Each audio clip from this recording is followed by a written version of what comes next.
Perkenalkan, nama saya Tiara Eliska Bonai dari kelas 12 MIPA 3 SMA Negeri 5 Angkasapura, Kota Jayapura.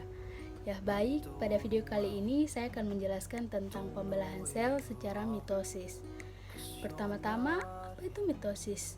Mitosis merupakan peristiwa pembelahan sel yang terjadi pada sel tubuh kita dan menghasilkan dua anakan sel yang jumlah kromosomnya sama dengan induknya dan memiliki karakter yang identik dengan induknya.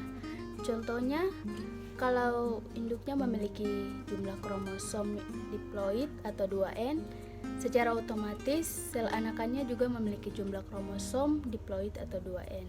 Kita harus tahu juga tujuan dari pembelahan mitosis ini. Apa saja tujuan dari pembelahan mitosis ini? Yang pertama, untuk pertumbuhan sel pada tubuh kita. Yang kedua, untuk mengganti sel-sel yang rusak atau regenerasi. Dan yang ketiga, untuk mempertahankan jumlah kromosom sel pada tubuh kita. Pembelahan mitosis ini terjadi di jaringan meristem dan terjadi pada semua sel-sel yang ada pada tubuh kita atau somatis. Pembelahan mitosis ini terdiri dari 4 fase.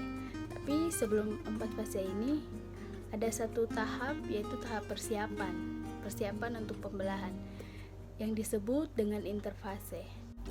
Ya, jadi ini tahap interfase. Apa itu tahap interfase? Fase interfase ini adalah proses persiapan dan penimbunan energi oleh sel untuk melakukan pembelahan. Pada tahap interfase ini, nukleus dan nukleolus masih terlihat sangat jelas.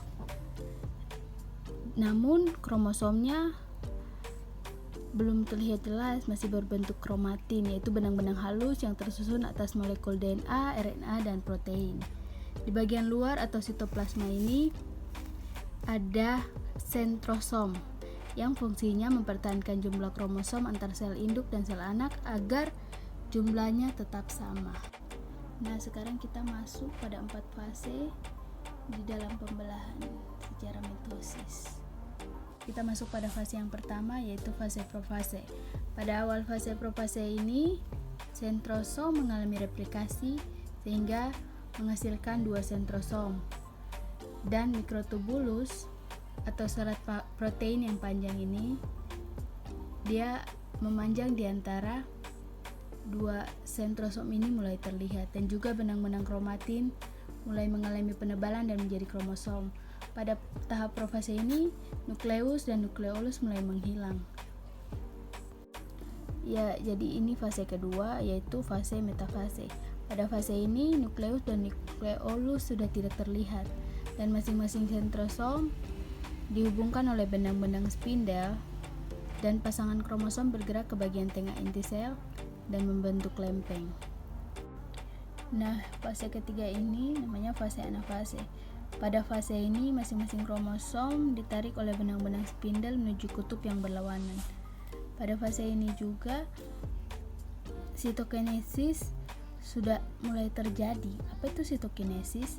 Sitokinesis merupakan fase pembelahan sitoplasma organel dan membran seluler yang terjadi dari pinggir sampai pada ke bagian tengah-tengah, sehingga akan menghasilkan 2 sel yang disebut dengan sel anak.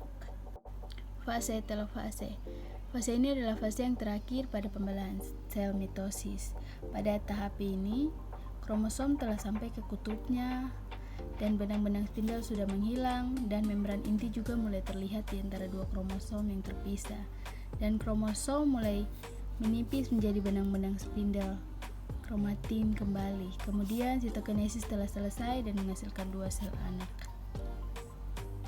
Jadi inilah proses pembelahan sel secara mitosis. Sekian video pembelahan sel secara mitosis dari saya. Terima kasih. God bless you all.